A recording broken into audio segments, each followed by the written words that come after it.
Hey everyone, this is Kenneth the K-Rock Klein coming to you with episode 42 of Krocking, Locking, and Dropping, the podcast, where we sit back, talk about sports, maybe throw in a few other topics in the world that's going on right now, and just hear the thoughts of the wonderful, insanely, sometimes delusional, but never duplicate Kenneth the K-Rock Klein. Well, I don't like calling myself delusional with my thoughts because these are just my opinions, and everyone has one, even if you don't agree with them. But folks, we got stuff that we need to talk about here. Not really much happening as of right now. I mean, the sports world, you start to see Major League Baseball in its off season after the boring, dull World Series between the Dodgers and the Yankees. I mean, don't get me wrong, there were some good games, and the Dodgers just were flat out better, but the Yankees didn't really help themselves in the series as well. But you got the offseason going on in Major League Baseball. NBA and NHL starting to take shape. And, of course, the NFL is entering its 10th week. And we do have some teams that are very strong candidates to win. Right now, it seems like the ideal Super Bowl matchup for most fans would be the Kansas City Chiefs and the Detroit Lions, which I wouldn't have a problem with it. Don't get me wrong. And so, therefore, it's going to be an interesting week as I will be giving out my predictions for this upcoming matchup, particularly with one Sunday night matchup, which I will get more into that in just a moment. But folks, I'm going to step aside from sports for a moment because I'm going to talk to y'all about something that had been plaguing my mind. Yesterday, as of the podcast, was, of course, Election Day. And this was basically when everyone gets out, finds time to get off of work and go into the lines to line up and cast their vote for who they want for president and so on and so forth with all the politics that's going on in this world. So everybody, of course, there were times to vote early, but this was really the big day when everybody just waited in line, decided that this was the time to do it. So they waited in line to cast their votes, and then later that night, the results of the votes were going in. And, well, by this point, barring any setback, we all know, we seem to know the results. Donald Trump will be returning to the White House as the 47th president of the United States as of this podcast. And this will be the second time in U.S. history that one individual, since I think we need to be very wary that there will come a day when there will be a female in the White House.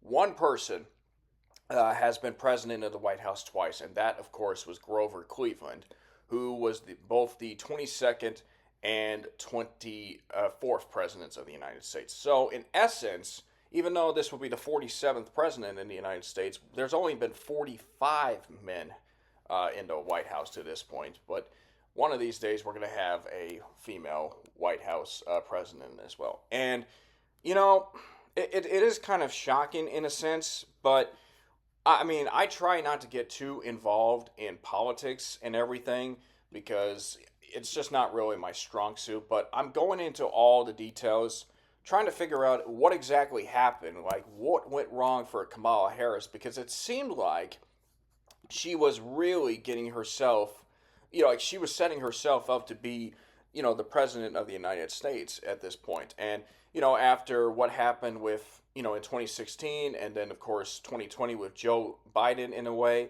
with the unfortunate screw-ups and, just the fact that he wasn't really as popular of a president, during his time in office. Maybe he ran too late. He probably would have been better suited if he had run or maybe been president in years ago or so, but in the meantime, it is kind of shocking because I really thought that there might have been a possibility that Kamala Harris could have won the the president of the United States. So I'm trying to figure out exactly what happened because, I mean, obviously you don't really know, especially from the media coverage, because obviously you're going to have those that say, well, Trump should win this, because of all that, despite every controversial situation he's got himself into.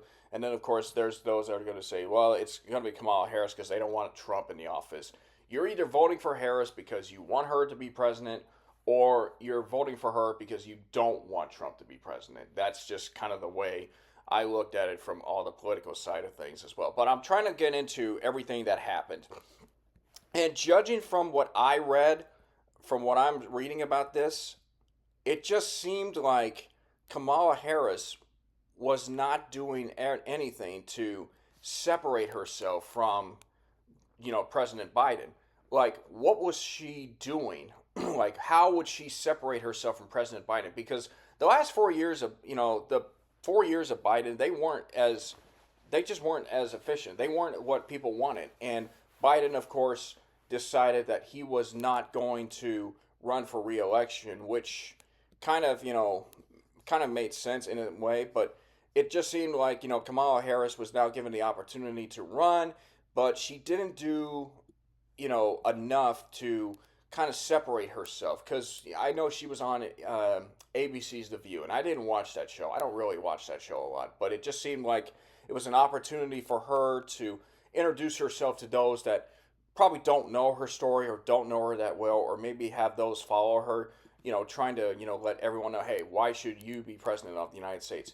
And it seemed like the way that interview went, she was basically asked, how, what are you going to do for, if you become president? And she said,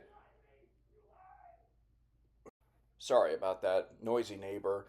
Kind of hears a lot of that stuff going on. I hear him a lot, complaining or shouting. I don't know if he's playing video games or watching football or doing whatever, but yeah, you can hear him. I'm doing it in my apartment complex, and yeah, so it can be kind of a nuisance at times. So I apologize for that as well. But where was I? Oh yes, so Harris was asked, what would happen if she became president? What would she do? And she just seemed to give off this answer that, well, not really much compared to what Biden did in every way. So that to me was a red flag, because it just seemed like if Harris, it gave off this impression that if Harris was running for office, or if she was elected, we're going to get the same 4 years. And I'm not saying that, Harris would have been of the same personality as Biden based on policies and such, but, it just wasn't, like, a lot of people just didn't want to go through that in a way. And I think that kind of was one of the red flags of hers. So that was one reason why she failed to separate herself in the election. Then, of course, you had just days prior when, President Biden was asked about his thoughts on those that supported Trump, and he basically called them, quote, garbage. You know, like, look, I don't support Trump, okay? I don't support him. I don't support his policies in a way. Again, I'm not the most political person here, but to call people like that garbage when I've been around, people like that. I mean, lived in Marshall, Texas for a while there in my previous job, and these were people that are very blue collar, hardworking people, and to call them that as well, that basically tells me that you don't understand, what those people endure on a daily basis, and you calling him that gives you off this impression that, oh, you're just an elitist, you're a rich society person that thinks that you're above everyone else. You're trying to become president for everyone of these Americans, whether they like you or not. And for you to do that, that doesn't, call them garbage, that doesn't do it. Like, I mean, I can't imagine somebody that, would call people living in New York City or Los Angeles or any of these big city environments, garbage, because that just gives off a bad impression. And I'm not saying, I don't think Harris would have done that, but the fact that she was vice president to Biden really kind of hurt her chances in a way. And that was something that just didn't present herself very well. Then you have the times where she refused interviews, and like she wasn't doing interviews for much, just refusing her. And clearly, you're gonna have to give some interviews, even against with people that don't seem to support you. I remember, watching a documentary about the 1960 presidential election, and John F. Kennedy was running against Richard Nixon. There was one significant issue that was really kind of controversial at the time, and that was that John Kennedy was a Roman Catholic. And Kennedy, like previously, Roman Catholics had not been presidents of the United States, and there was a lot of concern at issue because I think they were Protestant, Methodist, like people of God, and Roman Catholics are just kind of a different breed of Christianity as well, but nobody had ever wanted to, vote in someone of, of Kennedy's religion. And there was just a big issue about that. So there was a preacher in Houston. This is where the heart of a Houstonian comes in. He decided that he didn't think it was right that Kennedy was being treated like this because of that. So he invited uh, John F. Kennedy to Houston to gather around in this congregation of fellow people that weren't Roman Catholics, and they had this debate talking about what would you bring despite the fact that you are a Roman Catholic. And Kennedy, he answered the questions very well. He said, "Listen, I'm not the Roman Catholic of the United candidate of the United States. I'm not the Roman Catholic candidate of the United States. I'm the Democratic candidate of the United States. I just happen to be Roman Catholic." And he gave off these great answers, and by the end of the congregation, he won them over pretty much. And I want to say, I don't think that was the biggest reason he won the election that year, but that certainly played a significant role. So definitely a shout out to that Houston preacher. I don't know if he's still alive today, because that when that documentary came out, that was like in 2016 or so. But shout out to him. Shout out to those people for listening in, and even shout out to John F. Kennedy, who unfortunately died tragically years later when he was assassinated in Dallas. And for him to answer those questions, to take it. But that's the thing with Kamala Harris. Like, she didn't accept any interview requests, and when she did, it just didn't quite. She had to be forced to give more interviews because of her ratings that dropped in a way. So basically, there was just a lot of things that happened in with Kamala Harris's campaign that just didn't quite work out very well. And and this is the hardest part, because over the two of the last three elections, a woman was voted in or was competing against Donald Trump. And despite everyone wanting this idea and this vision that a woman should be in, Donald Trump won because of better candidacies. I think Kamala Harris was a better option to be in the White House than Hillary Clinton was, because I don't know if anybody wanted a Clinton in unless you were fans of Clinton in the politics. But it's just, for the time being though, if there was a female candidate, they're going to have to do more than what Kamala Harris did and what Clinton did. You're going to have to take interview requests. You're going to have to answer some hard questions, because clearly, Harris just spent a lot of time attacking, President Trump in a way. And I'm not saying, again, I don't support Trump, but instead of talking about what your policies are, what are you going to have, it just seemed like you were going to give another 4 years to, run for election, or 4 years of Biden in a way. And I don't think the people that voted for Trump wanted that. And yeah, it was really disappointing. Like, if you're a Harris fan, it is a disappointing result. Whereas if you're a Trump fan, you definitely support it as well. But then, of course, if you either voted for Trump because you didn't want Harris to win, or you voted for Harris because you didn't want Trump to win, it's just kind of like a bittersweet feeling as well. So the results of the election paying out in a big way for Kamala Harris not to win, and Trump, of course, is going to be elected into the White House, unless, of course, something unexpected comes up. We have another situation like in 2000 with George W. Bush and Al Gore, when the election just wasn't really decided until afterwards because of some controversy down in Florida, which is one of the key swing states as well. And I think another reason why Harris ended up losing was that she spent a lot of time trying to, put it in bids in all these Sunbelt states. I know that Arizona, Nevada, Georgia were definitely key states to try to win as well, but that backfired. And then, of course, you lost Pennsylvania, you lost Michigan. Those were two major key swing states that you could have won as well. And you just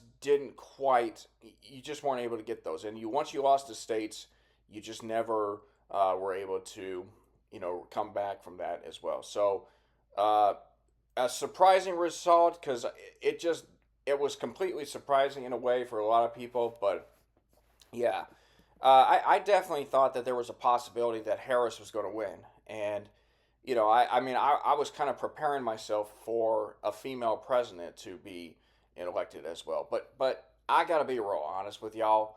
This is something that I'm taking a big risk by admitting. I actually did not vote in this election. And I know that's going to come as a shock because you're probably saying, well, geez, K-Rock, if you're talking about politics and you're talking about this election, why didn't you vote in the election? Well, first of all, I didn't register in time in the state of Texas. I had to have registered by October the 7th, and I didn't quite understand how. But second of all, I just, I just wasn't really keen and interested in this election because it just seemed like, from my viewpoint, we lost our way. Like, I think we've kind of gone in different directions, and I think we've lost what it means to be an American or what it means to be united. I mean, we are more divided as a nation than ever before. And I put out a social media post on my Instagram stories yesterday before on election day, and this is what I had said on my post. It was really a post, so I'm going to read what I put out there, and this is what I said. So I said today is election day when Americans get to vote for the 47th president of the United States. I will not be one of them. It's tough for me to say this, but I chose not to vote in this election for 4 reasons. I don't trust either candidate. There are no clear policies.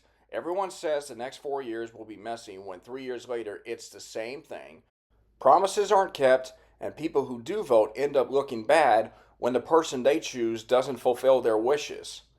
I feel like people are playing someone else's game or worshiping the popular people way up in the hierarchy than they are. I don't like that game because I feel in my heart I don't like bowing down to a famous person, though there's respect and no hatred towards people who are fortunate to be where they're at, and I sometimes wish I could stand out as well. As I said before, we're stuck on 2 mountains in a desert, afraid to help each other climb down because of fears of cactus, sharp rocks, scorpions, and rattlesnakes. Instead of working together to reach the town known as common ground, we argue for no reason other than to one up our enemies, and I'm guilty of that as well. And I feel like I'm just one vote.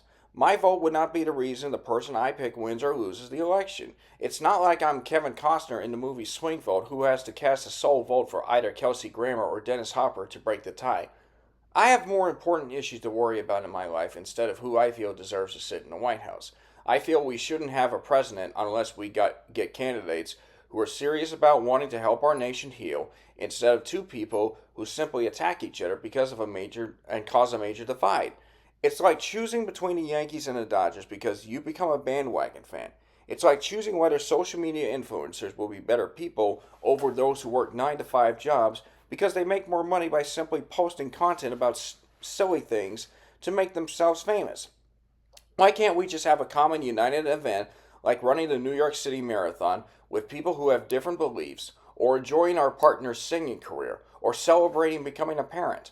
Why can't we just enjoy the happiness of people dating or being able to contact former high school friends after a long time and know that we're still close friends? Why can't we just debate about sports, music, or TV shows without feeling like we have to say things to ruin friendships? I just feel like with every election, we're nowhere near as close to being perfect as we ever will be. If I vote for someone, chances are I lose the trust in people who differ in their opinions, and that isn't right. Maybe I'm wrong for not voting, and maybe I'm not as educated or understanding of politics as other people are. Maybe I just went through a terrible October, or I'm about to embark on the anniversary of the worst day of my life, but I'd rather think about what God has planned for me. If I'm going to have an achievement like running a marathon, being a singer, or being married and a parent, or other achievements, I'd rather worry about my best friends and their struggles and wish I could be there to help them, even if I have to fight my problems alone. I'd rather worry about when my favorite sports teams will win a championship, or my parents, and hope they live for a long time. Maybe my opinions on this will change over time. Maybe I'll vote again when the time is right. But the last person I voted for would have done a better job than who we got, and she wasn't even a politician. If what I say makes you think it's fine not to be friends with me, then I don't even think we were ever friends to begin with. Love y'all from the K-Rock. Now, I wrote this yesterday thinking that I really can't say why I did it. Maybe I was just getting frustrated or tired about all this politician stuff. Maybe I was just concerned that what was going to happen to us was something that we clearly, like what was going to happen was, like it was going to be a different 4 years, and it was certainly going to have a major impact on my life as well. And I try not to make it have a major impact on my life, but I guess looking back on it, I really might have said it in a way that just made me very upset because I know I had friends who were going to vote for in this election, and I know I had friends who were going to choose either to vote for Trump or for Harris. And I just felt that I just couldn't do it because I didn't want to run the risk of losing my friends because I really am sick and tired of feeling like we have people that just can't get along. I talked about how, the way I look at politics is if we're standing on two mountains in a desert somewhere, whether it's in West Texas, Utah, New Mexico, Arizona, or California for that matter, we're standing on two mountains in a desert. And, we're trying, we spend all our day arguing with the other mountain who have people of different beliefs. And there's only one way to get down to talk about it, and that's, with the mountains. But we have to help each other get down these mountains to get to these places I call common ground. But the problem is there's obstacles. There's sharp rocks, there's cactus, there's scorpions, rattlesnakes, lizards. There's just a whole lot of obstacles, and yet we're scared to go down there and face them. So all we have to do for the time being is just argue with each other. But we could simply have someone look out to help each other climb down and say, hey, there's a snake right there, or hey, there's a scorpion. Watch out for that cactus or sharp rock, like somebody to keep an eye on us, the other side, so that way we can help each other get down this mountain to reach common grounds, which really needs to be occupied by people that haven't occupied it in a long time. In common grounds, it's like your typical Western town with a saloon, a postal office, mayor office, or town hall, just anything. Just anything to, like your typical Western town. But it's just one of those crazy things that, I just think we're never going to get through as well. But I really thought that I was doing the right thing, but when I think back on it now, I don't know if I did. Because I know there are people in this world that chose not to vote, and I admit I didn't vote in this election. But, I guess maybe I thought I was doing something right by putting it out that social media post, but in hindsight, looking back, I was wrong, and I just feel terrible because I know that I had a conversation with my parents about this, and they said, everyone's got a right to do what they want, but man, when people vote, it's the one day of the year where they get a chance to stand up and say how they feel, even if they don't, can't say it in publicly. They basically put down their vote. It's one measly vote, but it's a vote that lets everyone know that this is how they feel and this is how they say. And we earn the right to have the opportunity to vote as well. It's not stupid. It's not crazy. And I just, and I understand it. People are going to vote in these elections, but I just hate how people try so hard to overhype it, trying to get their candidate to, being in the office. And when their candidate doesn't get the office, they blame the other voters and criticize them. Like, why can't we just have a civil discussion? Why can't we talk about what's going on, Why can't we sit back and say, hey, why did Harris lose? Why did you vote for Harris? Like, why? Like, we're getting people calling each other out for crazy things, and it's just a mess on both sides. And am I wrong for thinking this way? Absolutely, maybe. But that's just what I feel in my mind.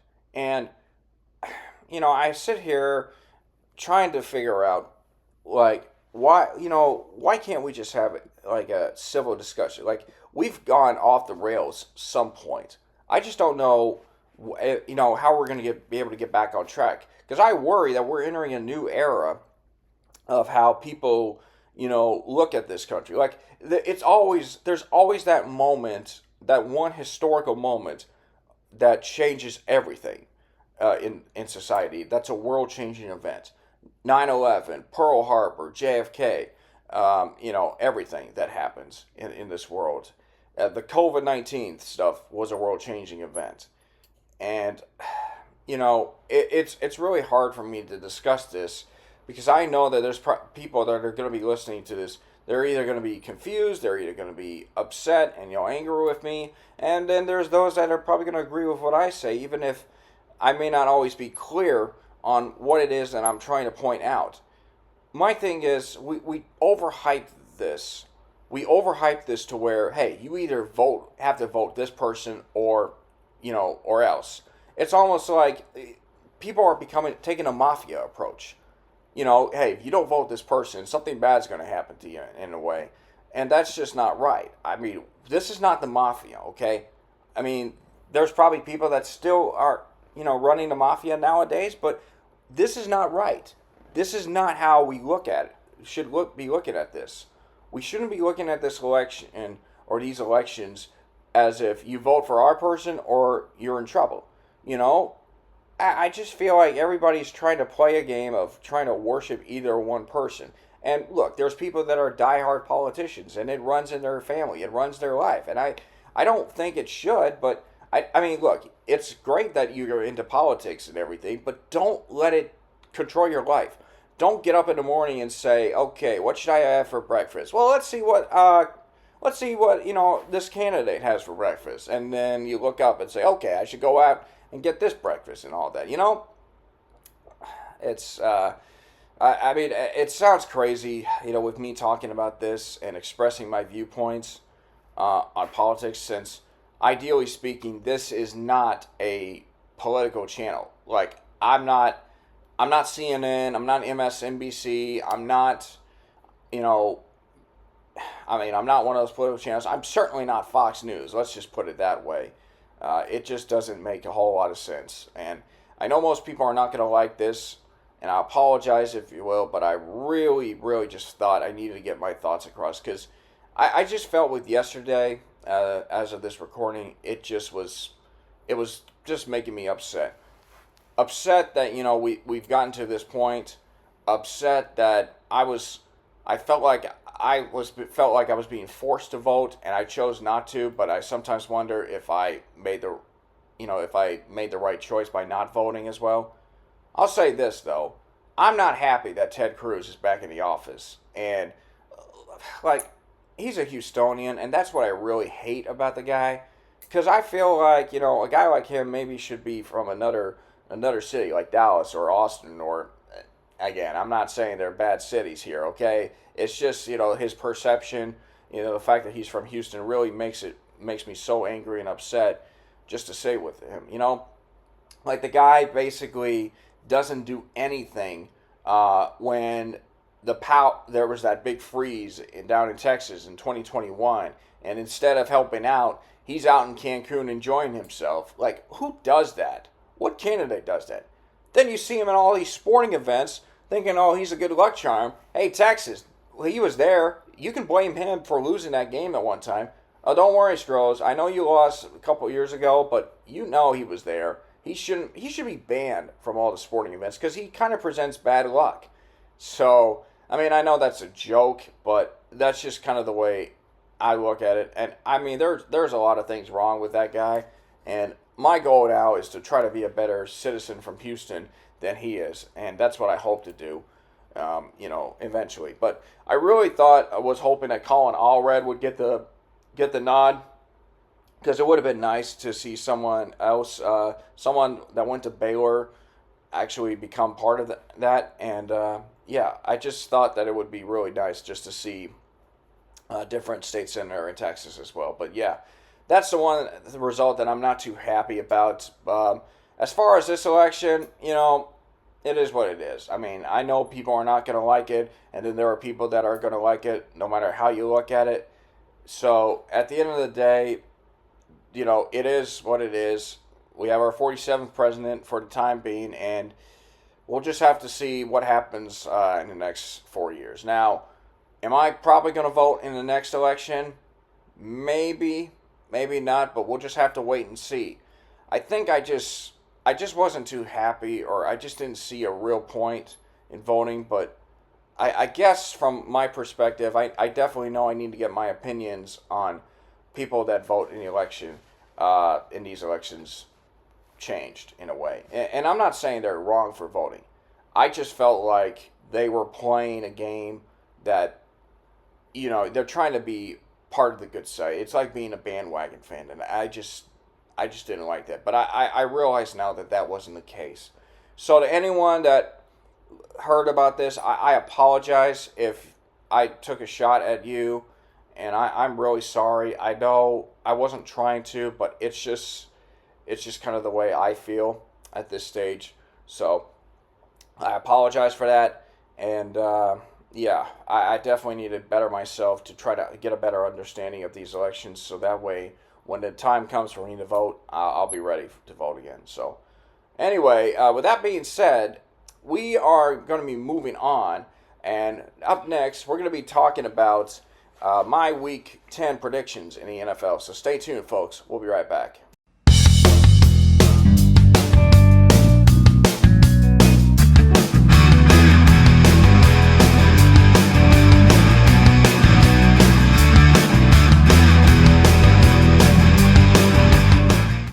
All right, folks, it is time for my NFL predictions for Week 10.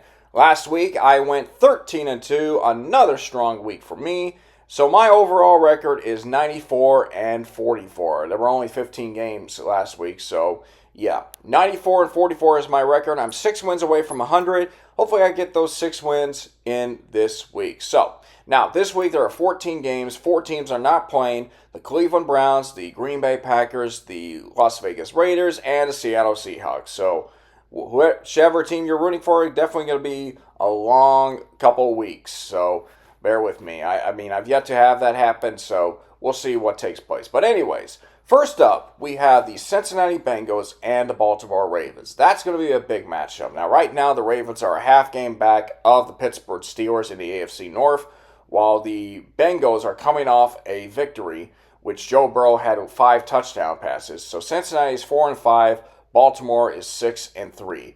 And this is a game that I think could be the deciding moment of Cincinnati's season. They have had some struggles trying to get themselves on track, and Zach Taylor continues to be in the hot seat as well, whereas the Ravens are looking to bounce back and get themselves a W over the Cincinnati Bengals.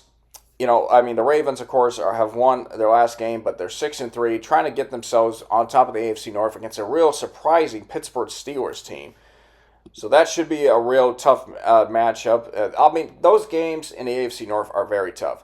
At this point, I think that Cincinnati is in a must-win situation, and I think they'll figure things out if they can continue to play well. So I'm going to say Cincinnati gets a slight edge over the Baltimore Ravens, because, again, with the NFL, there's always bound to be some upsets, and I think this is probably the one game that I can see being an upset. So I'm going to say, even though the game's in Baltimore, I'm going to give Cincinnati a win.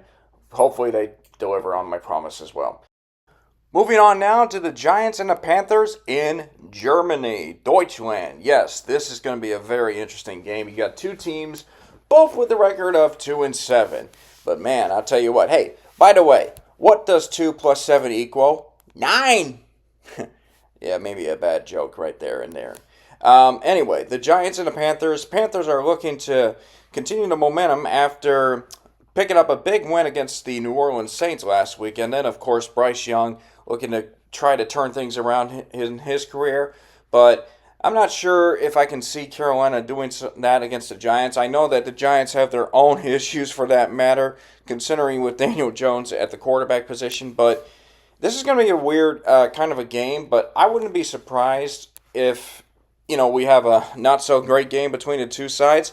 I'm going to go right ahead and just say the Giants get this one just because I just feel like they are due for something. So somebody's ultimately going to get 3.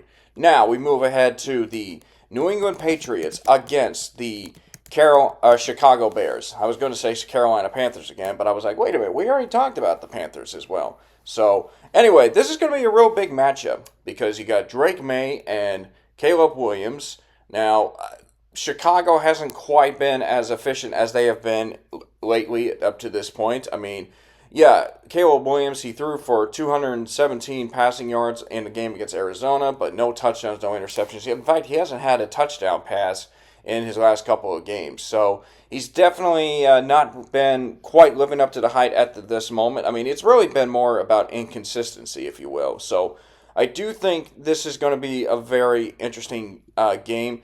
Meanwhile, I mean, Drake May, Caleb Williams, the two quarterbacks looking to go at it, against each other. Good friends as well.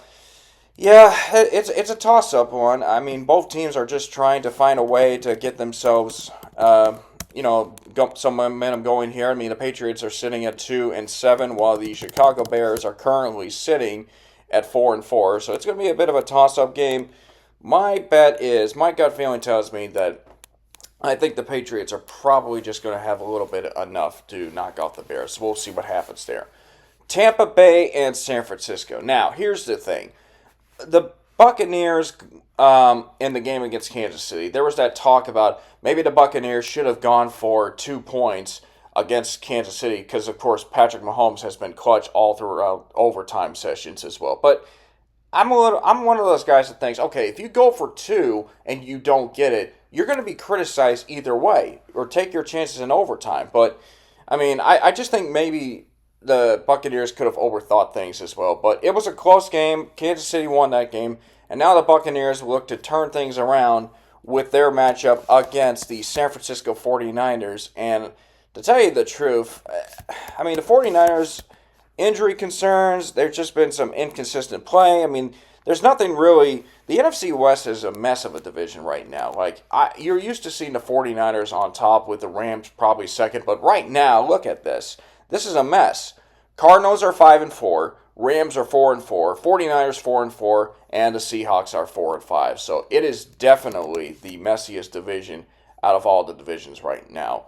And then you look at the Buccaneers. They're currently 2 back of Atlanta for the division lead. It's going to come down to a real, maybe a 2-horse race down there in the NFC South if the Buccaneers can win this game. And I think this is a game that if Tampa Bay wins, it would definitely put a lot of pressure on the 49ers.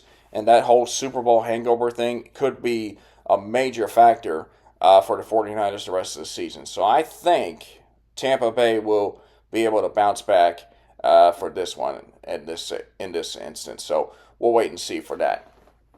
Denver and Kansas City. I mean, I don't know what else to tell you. The Kansas City Chiefs, overall, they don't look like the best football team because they've been in some very close games and they've had to make some big-time trades, acquiring DeAndre Hopkins as a wide receiver. They're 8-0 at this point, or actually they're 9-0, so they're still actually... I think they've already had a bye for that matter. So I think the Chiefs are still sitting at 8-0. Yes, they are 8-0. I forgot that they had a bye. Looking to go 9-0 this week, and it'll be really interesting to see how they do against Denver, who, currently battling for second in the AFC West division. They're only a half game behind the Chargers, Bo Nix, and the Broncos, having a tough loss in the last game. But it's one of those things where I think if Denver can push the Kansas City Chiefs, that could make that game real interesting. But right now, you're looking at Denver. If you're looking at Denver, you're saying that this is their Super Bowl right now. They're playing against the Kansas City Chiefs, who are 8-0. And I think Kansas City will be tested, but ultimately, I think they will come out on top and go to 9-0. So Kansas City gets the win right then and there. But we'll see how far Kansas City can take their undefeated streak, because I know eventually they're going to be tested by some great teams. Buffalo and Indianapolis, I got to tell you what, I mean, Indianapolis still has their struggles and everything, mostly with the quarterback position and all. I just think Buffalo will be a little too much for them at this stage. Josh Allen just playing lights out well for the Bills, looking to turn things around. So it'll be a very interesting game. I think Buffalo gets the job done. Then we got the Commanders and the Steelers, 2 teams that are surprising the NFL. The Steelers lead the AFC North Division, while the NFC East is being led by Washington. And man, I'll tell you what, this is a game that you could probably make a case should be on prime time for Sunday night. But I mean, if the NFL had this future or foresaw this in the future with both teams leading their divisions, this would be a primetime game. And so now we're at the point where, okay, Washington is really the surprise team of the season. But Pittsburgh is a team that's been in some big-time games previously, and they have to figure out a way to stop Jaden Daniels. Now, I think Jaden Daniels will be able to get himself another strong performance. He's right now the favorite to win Rookie of the Year, Offensive Rookie of the Year, that is. And I think that he will be a big factor for Washington as they get the W against Pittsburgh. Minnesota and Jacksonville, the Vikings are kind of struggling as of late, but they're going up against a Jacksonville team that really is just, I don't know what else to tell you. I mean, they're just not quite, as efficient and strong of a team as you would like them to be. So I do think that Minnesota will get this one unless Jacksonville can surprise everyone, if Trevor Lawrence can find a way to return back to form with what he was. Atlanta and New Orleans. Falcons are currently first in their division. The Saints struggling. They just traded their top cornerback in Marshawn Lattimore to Washington. And, yeah, I mean, as much as I really hate to do this to my buddy Mark, I got to pick the Falcons on this one. This is just not the way that, you would want that to be the case.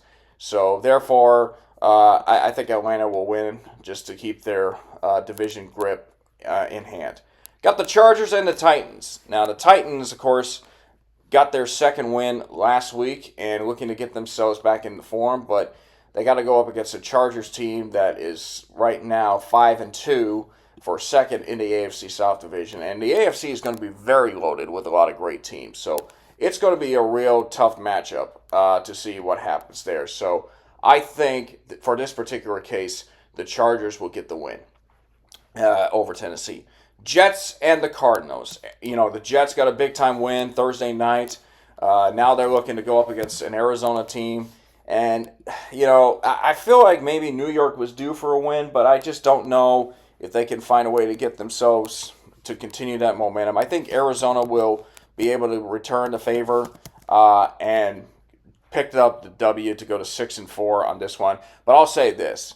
If the Jets win, then I think we might need to start looking at them a little bit more seriously as a playoff contender. It's a long shot. They're long shots, let's put it that way, but they should be in for a really strong performance at this performance level. So, yeah, I think Arizona will get the win right there. Philadelphia and Dallas, I mean, right now the Cowboys have some major concerns at quarterback. Dak Prescott injured, Cooper Rush getting the start for the time being, and if he does play well for the Cowboys and Cooper Rush, then that's going to make this that's going to make the rest of the season interesting. At least the next week's game for Dallas, a big one in a sense. But I just don't know if they can do that. I think the Cowboys are entering that period where they're just struggling. They're just going to find ways to fall down, and it's not going to go well. So I think Dallas will unfortunately suffer a loss to Philadelphia, who will look to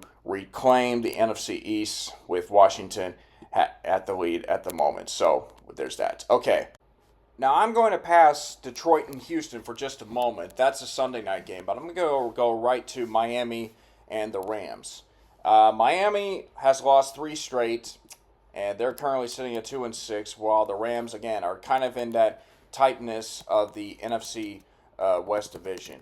And, the Rams are playing real well. They've won the last 3 straight games, while the Dolphins are just struggling. And Tua Tagovailoa is still the quarterback, but it's one of those things with me that I just don't know if he should really be out there. I mean, it's just making the situation a lot worse. This is not a season that if you're a Miami fan, you should be thinking about playoffs. You just need to be thinking about getting everyone ready. And I would personally have to say that you need to bench Tua for the rest of the year, but the Dolphins are not wanting to do that at this moment. And on the other hand, the Rams are just a team, they're playing real well. Like, they have won the last 3 games. They beat the Raiders, they beat the Vikings, and then they just beat the Seahawks in overtime. So they could be a dark horse team coming into the postseason if they can continue to play the way that they should. So ultimately, I think I'm going to go with the Rams to try to get the W over Miami. So it's going to be a real toss-up of a game. All right, now, back to Sunday night. Detroit and Houston. I mean, let's be realistic here, everyone. Detroit is the best team in the NFL right now. I know they have one loss, whereas the Chiefs are undefeated, but Detroit's the best team. They're playing great football. They're playing, they're just playing lights out, and they look like the threat to win the Super Bowl this season, at least on the NFC side of things. Texans, on the other hand, they're 6-3. They're still 2 games up on the Colts. They have the first place in the AFC South, but they got a lot of issues. Offensive line being a primary problem, and I know that they're getting some guys. Jared Patterson is set to return from concussion, but that you got to protect C.J. Stroud. He's been pressured. He's been sacked more times than anyone out of the NFL this season, and that is not a good sign for a guy that's expected to be the franchise quarterback. And Stroud deserves some blame, but not all of it's on him. Like, the most of it has to go into the offensive line. The Texans are hoping to get Nico Collins back. I know from reading a tweet just now that he was cleared to go, but he's not practicing at the moment, so they're still keeping an eye on him. And this is a tough thing for me. Because let's be realistic here. Like, the Texans have lost all 3 games on the road, but they're hosting this game at this point. So they're undefeated at home, but you don't know if that's going to continue on. And then for me, every time I pick the Texans to win, they have won. So I'm 6-0 when I pick the Texans to win. Every time I pick the Texans to lose, they lose. So I'm 0-3. Like, I'm 3-0 when I don't pick the Texans. I mean, I've said that if I pick the Texans, I'm hoping to pick the Texans from now on until they lose, unless things change. But, man, I'm really, really struggling with this one because I feel like Detroit, regardless of how you look at it, is going to be is going to play like the better team. And this is a scary situation. Like, if the Texans lose, they'd be 6-4. They got some problems because the rest of the schedule is not going to get easier. I mean, we talk about that 10-day Christmas schedule where the Texans have to play 3 games against Miami, Kansas City, and Baltimore. That's the game that's going to scare a lot of Texans fans if they don't, unless they turn things around and start playing legitimate great football. Now, if the Texans win this game, that puts them back into being contenders. Not saying that they would be favored to win the AFC, but that would put them as a strong contender. But for them to have a realistic chance of making the Super Bowl or the AFC Championship game, they have to protect the quarterback. They have to play so well. And unfortunately now, you're talking about going up against the Lions team. And, I mean, this is a hard one. Like, this was a matchup I thought could have been a Super Bowl matchup, but at this point, I feel like the Texans need to get some momentum going here, and I really, really want to pick them to win, but I'm hoping that I'm wrong this time. I got to do it. I got to pick Detroit to win, and I'm hoping they prove me wrong. Come on, Texans. You got to prove me wrong. I'm serious. I mean, I want to win Super Bowl, and I know I had my rant last time on the last episode after y'all lost to the Jets, but I'm really serious. You got to prove me wrong. Like, you got to get there. We're going to get there, but right now I'm just not seeing it at this point. I'm not seeing it from y'all. If you beat the Lions, man, that would be huge, and that would make me very proud to be the biggest idiot on the planet for picking y'all when I have to pick my personal opinion in terms of, or pick my professional opinion in terms of who I think is going to win over my bias and saying that the Texans aren't going to win. So as far as I'm concerned, I'm picking Detroit to win, but I'm really hoping secretly the Texans do win. So my Week 10 predictions: Cincinnati, the Giants, the Patriots, the Buccaneers, the Chiefs, the Bills, the Commanders, the Vikings, the Falcons, the Chargers, the Cardinals, the Eagles, the Lions, and the Rams. So that is who I am going with for the 14 games of this NFL Week 10. And that is going to wrap up my edition of Krocking, Locking, and Dropping with the K-Rock, episode 42. Folks, we're going to go back to more sporty topics. I just figured I'd get my thoughts on the election and just, whether or not I made the right decision to not vote in this upcoming election. We'll see what I do 4 years from now. But anyways, folks, thank you very much for listening in. Hey, again, subscribe to my podcast, KWCLINE 91, on my YouTube channel, and also to Spotify and Podbean. That is going to wrap things up here. Hope you guys have yourselves a great day, and I'll see you next time on another episode of Krocking, Locking and Dropping with the K-Rock.